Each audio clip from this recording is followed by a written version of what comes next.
The wind howled like a dying beast across the snow-covered valley, slamming into the sides of the old ranch house with angry fists. Clara Yates pulled her wool shawl tighter around her shoulders as she placed another log on the fire.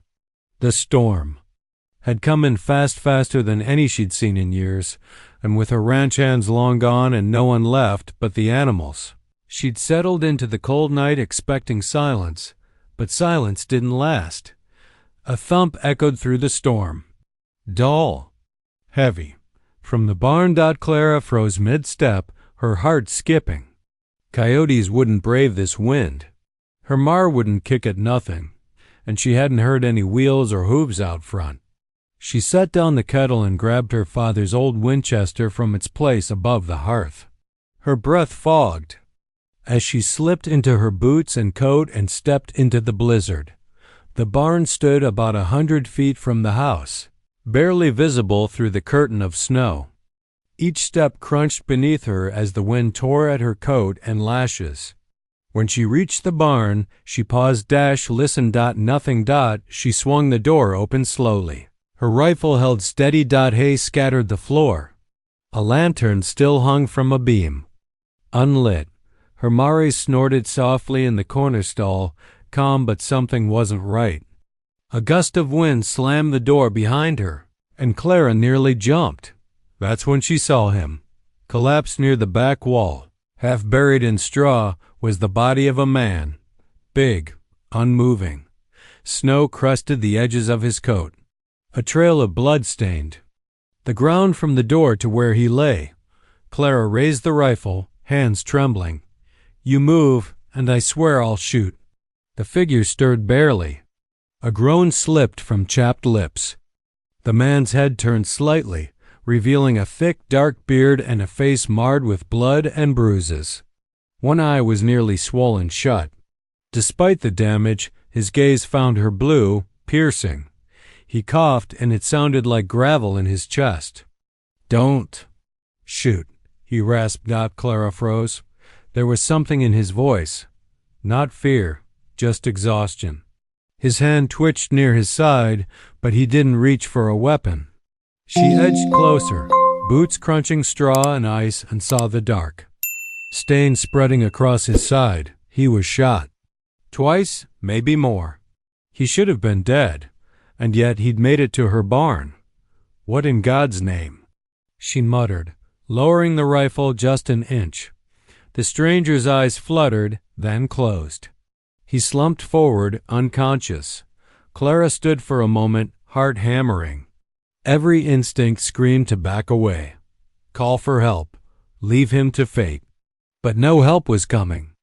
The nearest town was 5 miles away, and no one would be riding in weather like this. She muttered a curse and knelt beside him.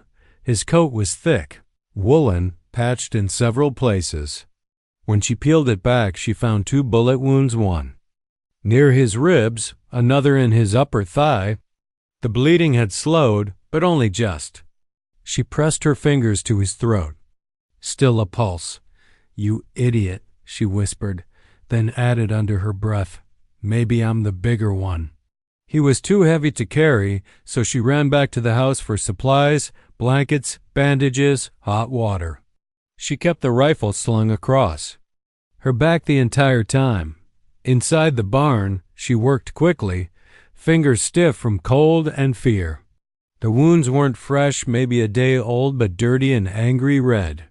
She cleaned them as best she could, remembering the steps her late husband used to teach the ranch hands. He'd been a field medic before settling down. Clara never thought she'd need those lessons. Once the stranger was wrapped in blankets and no longer bleeding, she sat back on her heels, breathless. Snow continued to pound the roof. Her mare shifted restlessly, but Clara didn't move. Who was? He? Why, her barn. She couldn't deny it. The moment their eyes met, something shifted inside her. Not recognition exactly, but not complete unfamiliarity either. A presence. A quiet pull. Clara stood slowly, hand brushing her rifle. "I should let you die," she whispered, but she didn't mean it. Instead, she opened the barn door, letting in a fresh burst of wind, and called to her dog, a wiry mutt named Rufus. Then she returned to the stranger and wrapped a second blanket around him. She'd drag him to the house if she had to, because deep in her gut, Clara knew this storm didn't blow him in by chance. Something else had brought him, and whatever it was, it had only just begun. Clara half dragged, half supported the unconscious stranger into her cabin just before dawn. The storm was still raging outside, but inside the fire crackled warm and steady, casting flickering light across the log walls. Her dog Rufus circled twice before curling by the hearth, eyeing the intruder. Warily, the man's body slumped onto the cot she kept in the corner for the rare guest or injured animal. She tossed another log into the fire, then knelt to check his pulse again. Still there, faint but steady. He hadn't stirred since she stitched and dressed the worst of his wounds. Clara sat back on her heels, brushing a damp strand of hair. From her face, her hands were sore, her knees cold. But her mind was racing. She should have turned him away. She knew that. This was a dangerous land, and dangerous men didn't always look it. But something about this won the eyes. The way he collapsed like he'd run to the ends of the earth got under her skin. She poured water into a tin cup and dipped a cloth into it, gently pressing it to the stranger's forehead. His brow furrowed. A low groan rumbled in his chest, and then his eyes snapped open, blue, piercing, alert. Before Clara could react, his hand shot out and grabbed her wrist in a vice grip. "Let go." She snapped, instinctively grabbing for the rifle, leaning near the fireplace with her free hand, but he didn't strike her. He just stared, his face contorted with pain and confusion. "Where am I?" His voice was dry, scratchy. "My ranch," Clara said, voice hard. "You broke into my barn. You're lucky I didn't blow a hole through your chest." He blinked, looked down at the blanket covering him, then at the clean bandages on his torso. Slowly his grip eased. "I didn't mean to scare you." Sighed. "Didn't mean to be seen." "Well, you were," she said sharply, then added more quietly, "and you're bleeding all over my bedding." He gave the faintest twitch of a smirk, but it quickly faded into a wince of pain. Clara stood and stepped back, finally lifting the rifle and aiming it squarely at his chest. "You're going to tell me who you are," she said, "and why you're on my land, or I'll drag you back into the snow and let God sort you out." The man didn't flinch.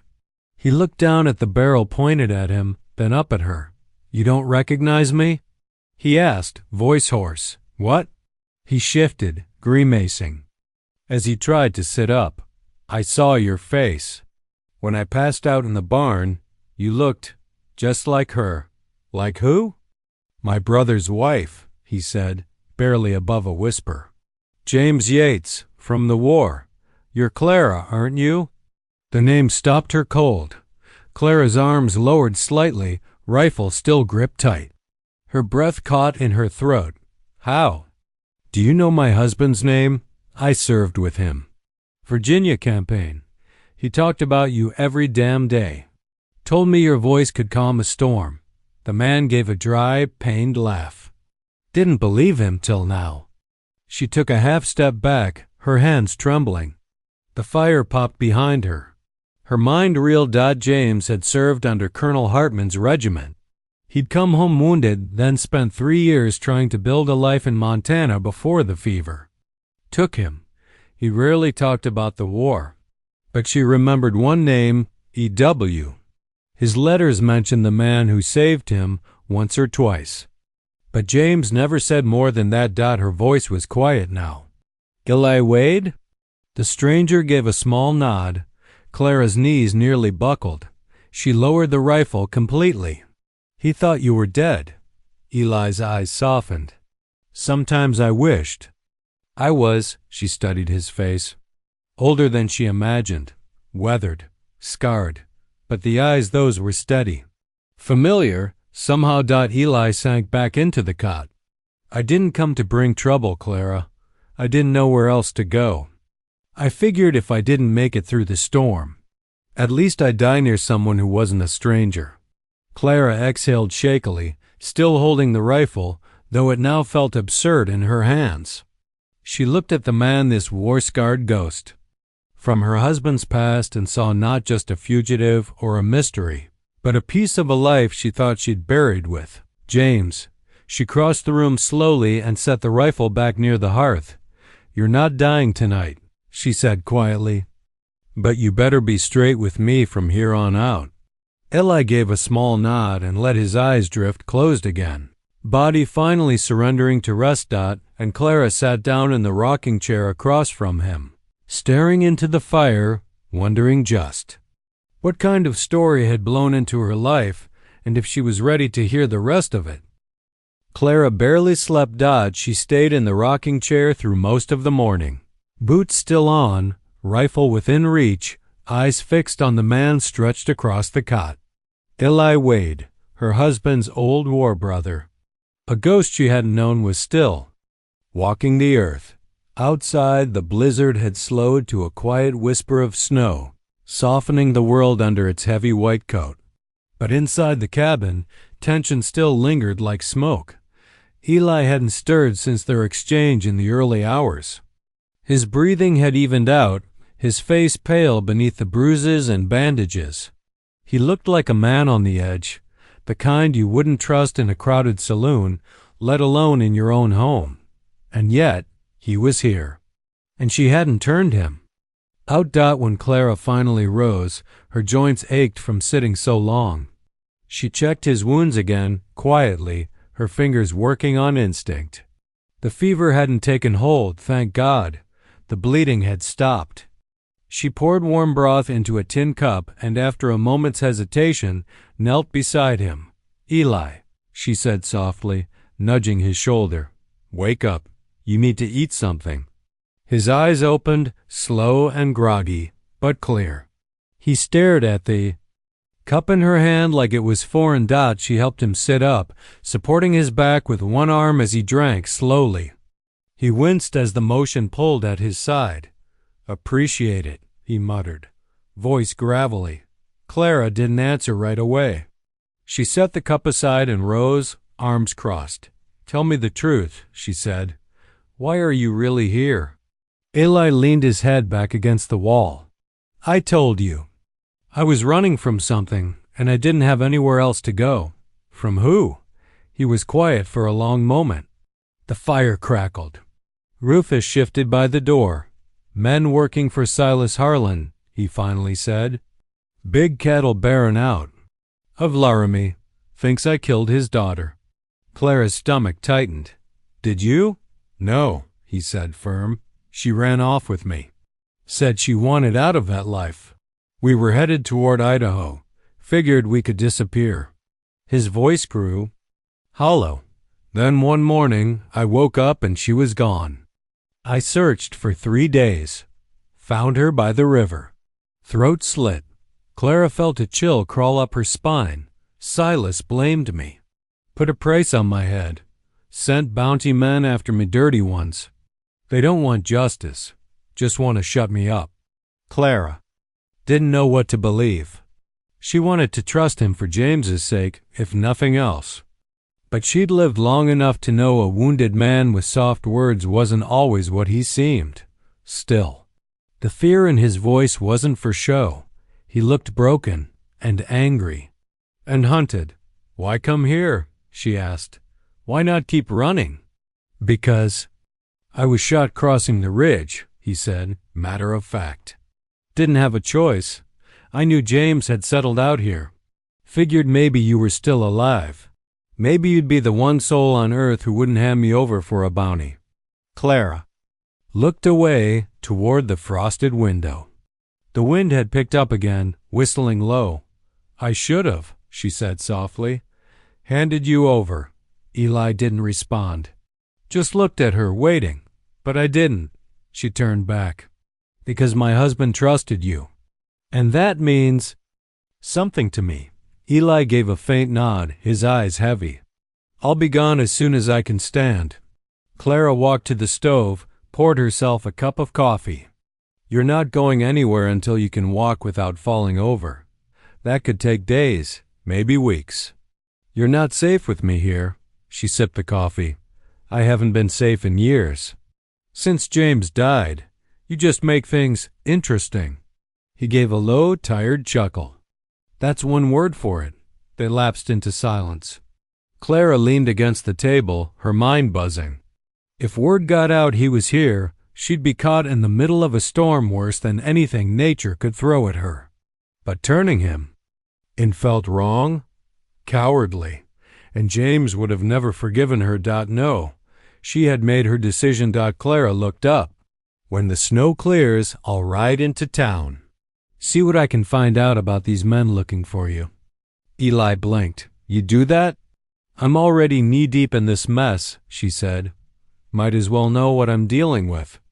Eli nodded, slowly laying back on the cot. As Clara returned to her rocking chair, one truth settled in her. Heart like a stone. She didn't know if Eli Wade was guilty or not. But she did know she wasn't letting anyone take him. Not yet. Not until she had the whole story. 2 days passed. The storm finally broke, leaving behind a white blanketed silence that wrapped the land like a shroud. The air turned bitter cold, but clear skies glowed sharp above the ranch. Clara kept busy chopping wood, checking the livestock, breaking ice from the troughs. But no matter what she did, her thoughts always circled back to the man resting inside her home. Eli Wade was healing slowly. He'd managed to stand with her help that morning, stubbornly insisting he could feed himself. She'd let him try. He'd spilled half the soup on himself, swore softly, and then muttered thanks when she helped him clean up. He didn't say much after that, and he still hadn't spoken his full name again. By that afternoon, Clara had enough of the silence. She stepped into the cabin after stacking the last load of firewood and set her gloves on the table. Eli sat on the cot, shirtless, rewrapping the bandage around his ribs. A scar ran down one side of his chest, old and jagged. There were others, one above his shoulder blade, another across his arm. War had carved its mark on him. You've got enough scars to write a book, she said. He didn't look up. They don't make for good stories. Maybe not, she replied, walking toward the stove, but they usually mean something. Eli tied off the bandage and leaned back, breathing hard.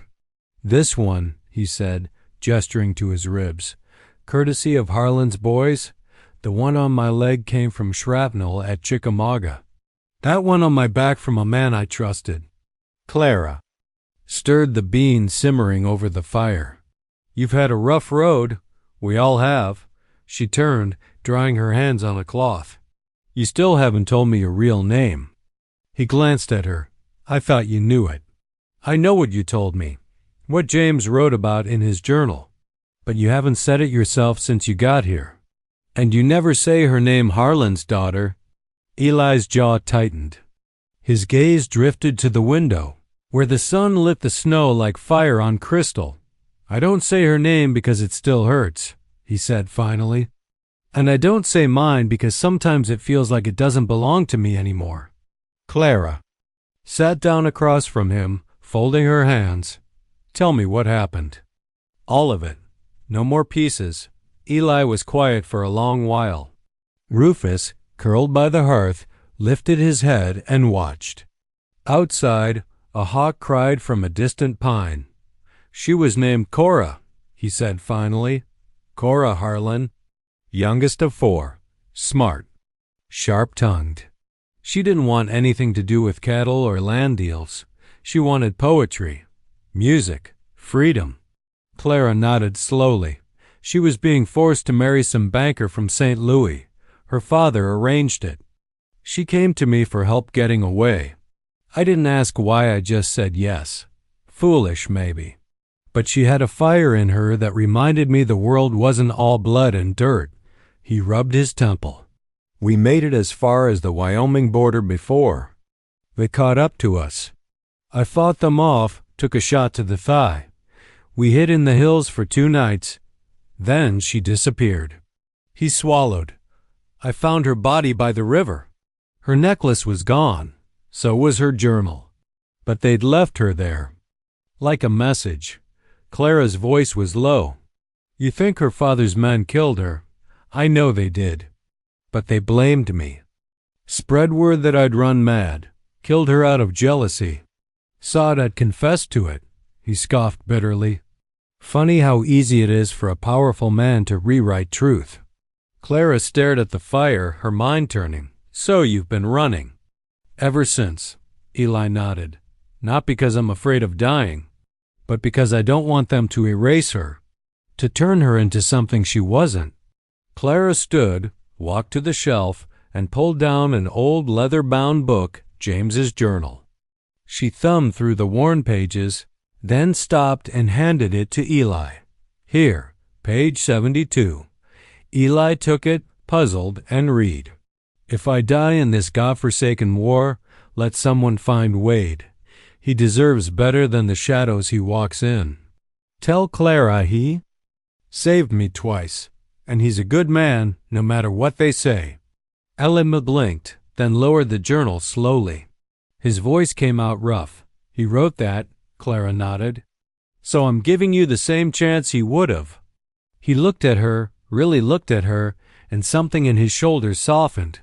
You don't have to trust me, he said. But I won't lie to you.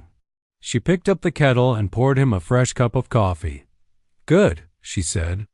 Because I'm riding into town tomorrow to find out who's asking questions and how much truth is still left in this story. The morning sky stretched pale and cloudless over the snow-covered plains as Clara saddled her horse. The silence of the cold was broken only by the creak of leather and the crunch of hooves. She left Eli a pot of stew, a rifle, and strict instructions. To stay hidden. I won't be gone long, she told him. But if someone knocks and they ain't me, don't answer. Eli nodded from the doorway, wrapped in her late husband's old coat. The bruises on his face were fading, but his eyes remained sharp, shadowed. You be careful, Clara. She hesitated. I always am. She wasn't. Not really. The ride to town took over 2 hours with the snowdrifts still deep along the trail. Clara kept her head down and her scarf up, her eyes on the horizon, her thoughts heavier than the saddlebags.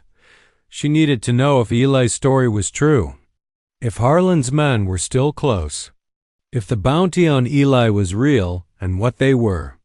Saying about Cora Harlan's death, she knew how fast rumors turned into nooses in a town like hers.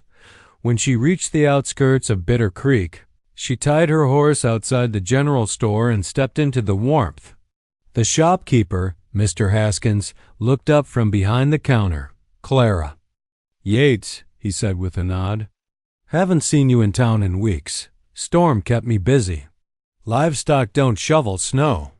He chuckled, and she wandered through the store, picking up flour, coffee beans, and a box of rifle cartridges. Then she leaned casually on the counter and said, Anyone passed through lately? Strangers? Haskins scratched his beard. Couple. Fellas 2 days back. Weren't friendly types. Rode in from the south. Asked if we'd seen a big man, dark hair, goes by Wade. Said he was wanted for murder. Clara's throat tightened. What kind of murder? Said he slit a girl's throat. A rich man's daughter. Rode off with her, then dumped her. Body. That's the story they were spreading anyway. Clara kept her face blank. You believe them? He shrugged. I've lived long enough to know one thing. People with power don't always tell the truth. And bounty men rarely care who's guilty, just who's worth gold. She paid for her supplies and tipped her hat. Appreciate it, Haskins. He lowered his voice as she turned to leave. If he's hiding at your place, Clara, be careful. They're not just bounty men. They're hired killers. By the time Clara returned to the ranch, the light was already dipping toward orange. She dismounted and paused when she didn't see any smoke from the chimney. A warning tightened in her chest. She opened the cabin door with her rifle, ready but froze when she saw the scene inside. Eli stood in the kitchen, wearing a fresh shirt, sleeves rolled. He was stirring stew over the fire. The room smelled of warm bread. Somehow he'd managed to find and bake a loaf. Rufus sat calmly near his feet. "Thought I'd return the favor," he said without turning. "You've been feeding me for days." Clara blinked. "You cooked?" "Don't act so surprised. I fed myself more years than I can count." She stepped inside, closing the door behind her. Her eyes lingered on the table freshly scrubbed. The floor was swept, her laundry drying by the hearth. "You've been busy." "Had to keep my legs moving," he said, stirring the pot. "Pain means I'm still alive." Clara set her rifle aside and began to unpack the supplies. "I spoke to the storekeeper in town. Your story checks out, at least partly. Those men are still looking for you, and they're spreading lies." Eli didn't respond right away. He just ladled the stew into 2 bowls and set them on the table. "I figured." She sat down across from him, spoon in hand. The food was good. Surprisingly good. "You clean up decent," she muttered. "You calling me a stray dog?" She glanced up, and their eyes met for the first time that day. Not in fear, not in doubt. Just 2 people, watching each other, weighing everything unsaid. "You're better company than most," she said. "Even if you came bleeding into my barn without warning." Eli chuckled softly. "I don't make a habit of it." They ate in silence after that, but it wasn't uncomfortable. The fire cracked gently beside them. Rufus snored. The warmth of the food, the scent of fresh bread, the simple quiet, they all wrapped around Clara like something she hadn't felt in years. Peace. Or maybe something close enough to make her ache. She looked across the table again, at the man without a home, without a name. And yet somehow, here he was, making her cabin feel less empty. She didn't trust it. Not fully. Not yet. But for the first time since James died, she didn't mind someone else being here. The peace didn't last. 2 days after Clara returned from town, the snow finally began to melt. Small rivulets trickled down from the rooftops and into the hard-packed ground. The air still had teeth, but spring's promise hovered just beyond the hills. Clara was out back tending the fence line when she heard it, the unmistakable sound of hooves. Slow, deliberate, not a neighbor, not the male. She dropped the fence post she was hammering in, dusted her hands on her trousers, and moved toward the house. Rufus was already barking. By the time she rounded the barn, 2 men had dismounted out front. They didn't belong here. She knew that in an instant. Their coats were too clean, their boots too polished. One wore a low-brimmed black hat that shadowed his eyes. The other had a scar slicing down his left cheek. Both had pistols slung low on their hips. Eli wasn't in sight. She'd left him chopping kindling on the far side of the barn. She hoped to God he'd stayed out of view. The man with the scar stepped forward, tipping his hat with a grin that didn't reach his eyes. "Afternoon, ma'am." "Sorry to bother you. We're looking for someone." Clara crossed her arms and raised an eyebrow. "Ain't we all?" The men chuckled politely. The scarred one continued, tall fella, built like a bear, maybe favoring his left side. "Calls himself Eli Wade. You seen him come through?" She kept her face flat. "No one's come through here since before the storm. Just me and the livestock." The other man, the one with the shadowed eyes, stepped forward and looked past her toward the barn. "Strange. His tracks went this way. We followed M through the blizzard." Clara shrugged. "Storm's good at playing tricks." "You sure your man didn't veer off toward the creek?" "No sign of that," the scarred one replied, smile tightening. "You sure you haven't seen anyone?" "I run this place alone," Clara said coolly.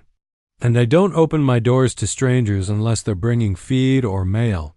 He took another step forward. "Too close. You sure about that? You seem like the kind of woman who might take pity on a wounded man, especially one who knew your husband. Clara didn't move. Her pulse thudded in her ears. Now you're accusing me of something? Just making observations, ma'am. Her hand twitched toward the shotgun leaning near the barn wall, but she kept herself still. Then she heard it, the unmistakable scrape of boots behind the barn. Eli Dot and Scarface heard it too. He turned slightly, hand drifting toward his gun. Before Clara could speak, Rufus let out a growl and lunged, teeth bared. He sank them into the scarred man's boot with a savage snarl. The man cursed and stumbled back, drawing his pistol. Clara didn't hesitate. She grabbed the shotgun and leveled it. "Let go of the trigger or I'll put you in the dirt," she said, voice like stone. The scarred man froze. Rufus released his boot but stayed between them, growling. The man in the black hat narrowed his eyes. "We'll be back," he said calmly. "And if he's here, harboring a wanted man carries a price." "I know the law," Clara snapped. "And I know when men use it like a weapon." They mounted up and rode off without another word as soon. As they were gone, Eli stepped out from behind the barn. He looked pale, jaw clenched. His knife was still in hand. "I was about 5 seconds from gutting him," he muttered. "You should have stayed hidden," Clara said, breath shaking now. That the danger had passed. "I didn't hear them until it was too late." She turned to him, frustration and fear boiling over. "They knew your name. They knew about James. You didn't just bring trouble to my barn. Eli, you dragged it to my doorstep." "I didn't have a choice," he said quietly. "You always have a choice," she snapped. For a long moment, the wind carried nothing but silence. Then Eli spoke, voice rough. "I'll leave. Tonight. I'll take my chances in the hills." Clara stared at him. The idea of him leaving wounded, alone, half-healed knotted her stomach. "No," she said, softer now. "If you go now, they'll kill you. And they won't. Stop looking.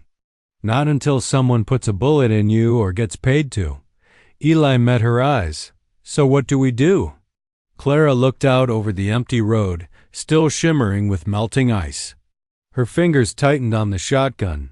"We don't run," she said. "Not yet. We find out who's really pulling the strings, and then we bring the truth to light."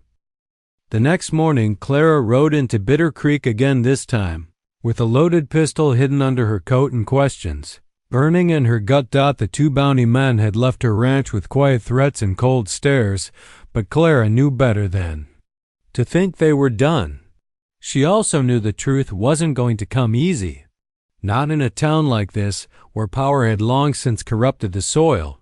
Her first stop wasn't the general store. It was the sheriff's office. Sheriff Grant was a tired man with a thick mustache and even thicker loyalty to the Harlan family. He sat behind his desk, chewing a toothpick and flipping through a dog-eared wanted poster when Clara walked in. "Well, this is rare," he said, not bothering to stand. "Miss Yates, you finally come to report that missing husband of yours?" Her eyes narrowed. "He's been dead 3 years, Grant." The sheriff shrugged. "You know how rumors start, especially when a woman keeps to herself out on the edge of nowhere." Clara crossed her arms. "I'm not here for small talk. I want to know who sent those bounty men to my land." He leaned back in his chair. "I don't meddle with hired help. If they've got papers and they're not breaking the law, they ride where they please." "They're not bounty hunters," she said flatly. "They're mercenaries. Paid muscle. And they're after a man who might be innocent." "Might be," he echoed with a smirk. "Or he might have slit Cora Harlan's throat and dumped her by a river." "You didn't know her, Clara. Sweet girl. Kind. That man ruined her." Clara leaned forward, planting both hands on his desk. "What if I told you she wasn't running from Eli Wade but from her father? What if she wanted out, and her old man couldn't stand the shame?" Grant's eyes darkened. You're accusing Silas Harlan of killing his own daughter? I'm asking why the only people allowed to speak are the ones he pays. The sheriff stared at her, the smile gone. Whatever you're up to, Clara, don't. Harlan's reach goes further than you think. He's got men in this town, men who don't care about justice. She didn't flinch. And neither do you. She turned on her heel and walked out, leaving the door swinging behind her. Clara's next stop was the old newspaper office. It hadn't printed anything worthwhile in months, but its dusty archives held more truth than any of the living townsfolk inside. She met Elmer Grady, the half-blind editor who still remembered how to use a printing press. He was hunched over a desk, reading with a magnifying glass. "Elmer," she said gently, "I need to look at anything you printed on Cora Harlan's death." He glanced up. "Why would you want to stir that hornet's nest?" "I just need the facts." He sighed and gestured toward the back. Second shelf, left side. March of last year. She rifled through brittle pages until she found it, a short, neatly worded piece under the headline, "Cattle Baron's Daughter Found Dead Fugitive Still at Large." Cora's name was mentioned, but little else. No details. No direct witness. Statements. Just a one-sided accusation and the promise of a bounty. But in the margins, handwritten in fading ink, was a note, "Father refused public autopsy. Girl buried same day." Sheriff never pressed for a formal investigation. Clara's heart skipped. She turned to Elmer. "Who wrote this note?" He blinked. That's old Roy Melton's handwriting. He was our last real reporter left. Town 2 weeks after that story broke. Where'd he go? No one knows. Said he was scared. Said someone was watching his house. Clara folded the paper carefully and tucked it into her satchel. "Thank you, Elmer. You've been more help than you know." By the time she returned to the ranch, the sun was low, and Eli was chopping kindling again, slow, steady. Deliberate. Clara dismounted and walked straight toward him. Pulling the newspaper clipping from her bag, they buried her without a formal investigation, she said. The sheriff's in Harlan's pocket, and the only reporter who asked questions skipped town without a word. Eli lowered the axe. "So it's just us," he said grimly. Clara nodded. "For now?" He stepped forward, close enough for her to feel the heat radiating from his skin. "You don't have to do this." "Yes, I do," she said. "You saved my husband's life, and now I'm going to save yours. But we do it smart." Eli nodded. Quiet. That night, Clara sat at the table with her lantern low and her notes spread out. She was no lawyer, no gunslinger, no hero, but she'd carried this ranch alone for years. She'd survived loss and storms and long winters. She could face this, even in the shadows, a truth worth fighting for still cast light. Clara didn't sleep that night. Neither did Eli. By morning. They'd made a plan. It was dangerous, reckless. But the only way to clear Eli's name was to draw the fire toward them, and hope they could control it long enough to survive. Clara saddled her Mari at dawn and packed. Only what she needed: the folded newspaper article, the note about the autopsy, and the rifle that had once belonged to James. Before she mounted up, she looked at Eli one last time. "You stay here," she told him. "Keep to the barn. Don't show your face unless it's me." Eli didn't argue. His shoulder still ached, but he was stronger, now strong enough to wield a weapon if it came to that. "You sure about this?" he asked. "No," she replied. "But I've lived too long letting fear decide what I do." Clara returned to Bitter Creek like a woman with nothing to hide. She rode straight up to the saloon, the only place where men like Silas Harlan and his hired guns pretended to be civil and pushed through the doors as conversations went silent. Harlan was there, in his usual corner, drinking something expensive and dark. He wore a brown leather vest and silver spurs that hadn't touched real mud in years. He looked up, surprised as Clara approached. "Well, Miss Yates," he said with mock charm. "Twice in town within a week? That's a new record." "I came to deliver something," she said, sliding the folded article across his table. Harlan opened it lazily until he saw the handwritten note. His expression tightened. "You know." "What that means?" Clara asked. "It means someone covered something up. Someone powerful. And maybe I don't have proof yet, but I've got enough to get the Pinkertons curious." Harlan's lips thinned. "That so?" She leaned in. "You want the man on my land. Fine, come get him. But not with cowards sneaking through my fields. Come yourself. Today. Let's settle this." Harlan stared at her, cold calculation behind his eyes. He didn't like being challenged, especially by a woman. But Clara knew his kind. Pride would force his hand. He smiled faintly. "You're either very brave or very stupid." Clara didn't blink. "I'm a rancher. I know how to deal with pests." By dusk, the trap was set. Clara waited inside the barn, rifle across her lap. Eli stood behind the loft ladder, hidden in shadow with a pistol and a torn bandage on his arm. Rufus lay by the door, silent but alert. They'd doused the lanterns to keep the barn dim. The air was thick with the scent of hay and dust and anticipation. And then they heard it. Hoofbeats. 6, maybe 7 riders. Clara didn't look out. She already knew who it would be. Silas Harlan and his men.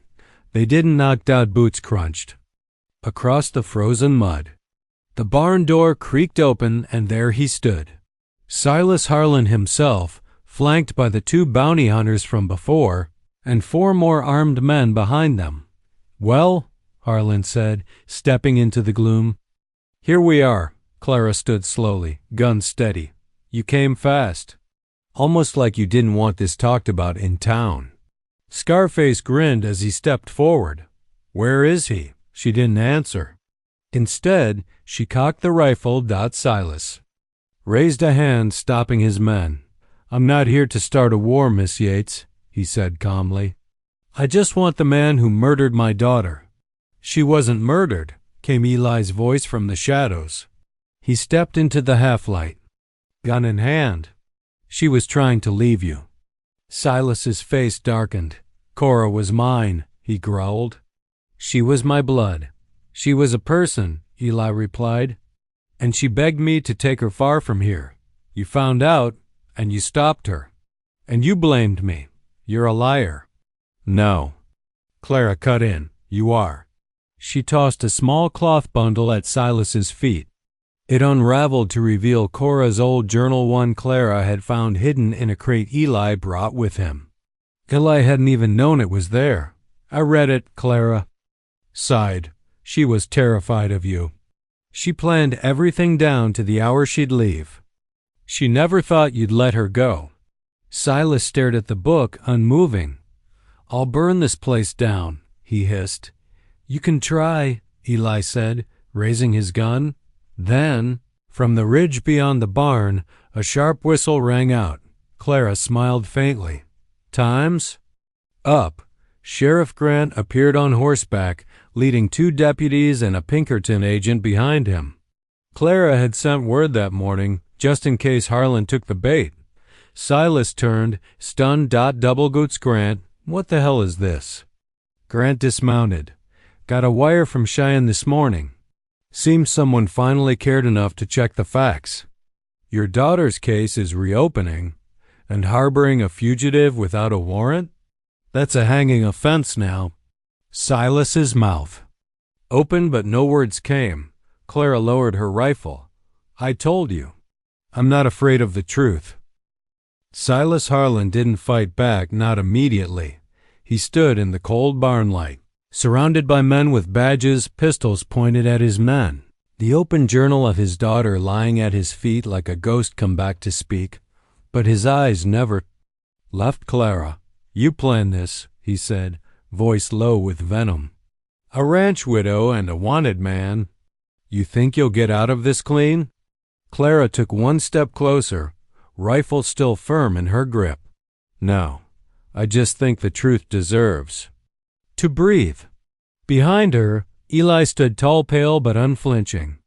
Even with blood still beneath his bandages and months of hiding in his bones, he looked freer than he had in years.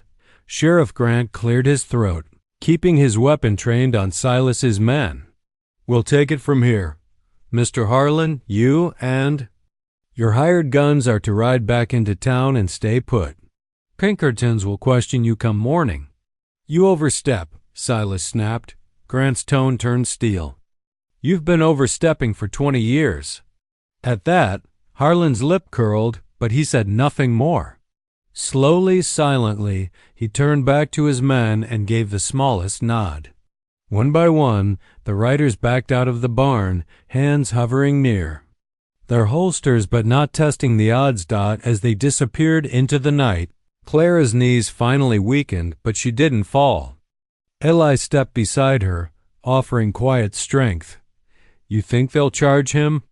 she asked Sheriff Grant.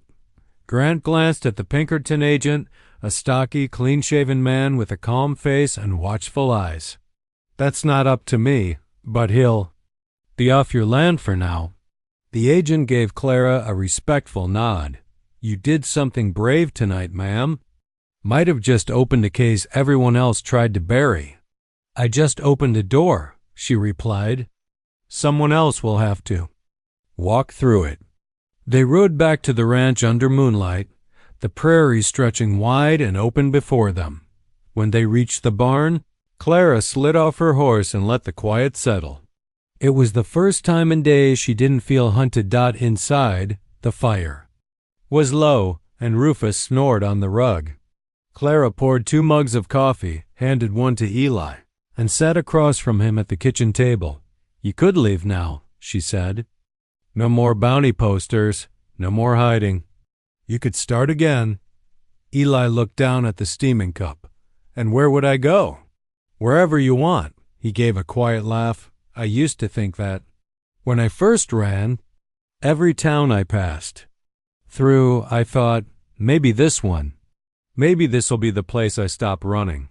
But I always kept moving." Clara watched him. "Why did you stop here?" He lifted his gaze slowly, meeting hers. "Because you pointed a gun at me and didn't pull the trigger." That made her smile, a small, tired thing. "Well, you looked half dead. Still do." They both chuckled, the sound warm in the quiet night. After a long pause, Clara said, "You don't have to decide anything tonight. But the barn's yours as long as you want it." "I don't care what the law says." Eli nodded. "I know." Then silence returned, but it wasn't heavy anymore. Outside, the wind carried the scent of rain. The next morning, Clara walked the fence line. As the sun rose over the ridge, the land glistened with dew, cattle stirred in the distance, and the world felt honest again, if only for a while. Eli joined her near the east gate, his limp almost gone, his beard trimmed, hair tied back. He looked like a man reclaiming himself. "I fixed that section by the creek," he said, pointing. "Rail was rotted clean through. You didn't have to. I wanted to." She smiled. "Looks like you're turning into a ranch hand." "After all," he shrugged. "Figured I owed you at least one good fence." They stood there a moment longer, side by side, the horizon stretching wide before them, and though no words were spoken, both knew something unspoken had begun to take root, something not rushed, not forced, just real. Spring came fast that year. The snow melted early, and the grass along the Bitter Creek Valley grew thick and green. Calves were born healthy. The fences held. The storm stayed distant. But even with the land settling into peace, Clara knew change was coming, real change, not just in the world around her, but in her own quiet heart. She stood at the far gate, looking out over the land James had once called theirs. It was hers now, had been for years. But for the first time, it didn't feel like something she had to guard alone. Behind her, she heard steady footsteps. Eli. He wasn't limping anymore. His shoulders stood square, and though he still carried the scars of what had happened, he no longer seemed like a man hiding from the world. He'd become part of it again, starting with her ranch. "I fixed the water trough by the upper pasture," he said, brushing dirt from his hands. She smiled. "You planning to bill me for all this work?" "Already did," he said with a smirk. "But you're a terrible employer. No pay, no hours. But good coffee." "And I shoot slow," she added. "Exactly." He stopped beside her, glancing out across the hills. "I've been thinking, I could stay." She didn't answer right away. Not because she was unsure, but because something inside her wanted to be still long enough to feel the moment settle. Then she turned and looked up at him. "You've been staying." "Yeah," he admitted. "But this time I mean ... stay for real. No secrets. No bags packed in the dark. Just ... Here, with you. If you'll have me." Clara nodded once, quiet and sure. "I was hoping you'd say that." That night, they sat on the porch as stars bloomed above them. The world felt enormous and peaceful and full of space to begin again. Rufus lay curled at their feet, twitching in his sleep. "You ever think about going back east?" Eli asked, sipping the whiskey she'd poured him. She shook her head. "Everything I ever needed found me right here." Eli glanced over. "Including trouble?" "Including that," she said, smiling. He leaned back, his face relaxed in a way she hadn't seen before. "I think Cora would have liked you," he said softly. Clara's hand found his. "I think she'd be proud of you." They sat in silence after that. Not the kind that came from loneliness, but the kind that came from peace, from knowing the fight was over, that the worst was behind them. And what lay ahead, though uncertain, was something they'd face together. A week later, Clara took down the wanted poster from the barn wall. She rolled it up, tied it with twine, and placed it in a trunk beside James's old war letters and her father's saddle. History, she thought. Not a weight anymore, just a story that had come to an end. Outside, Eli was mending a wagon wheel. The sun caught his hair, turning it the color of burnt copper. He glanced up as she stepped into the yard. "You burning it?" he asked. "No," she said. "Some stories are worth keeping. Just not carrying every day."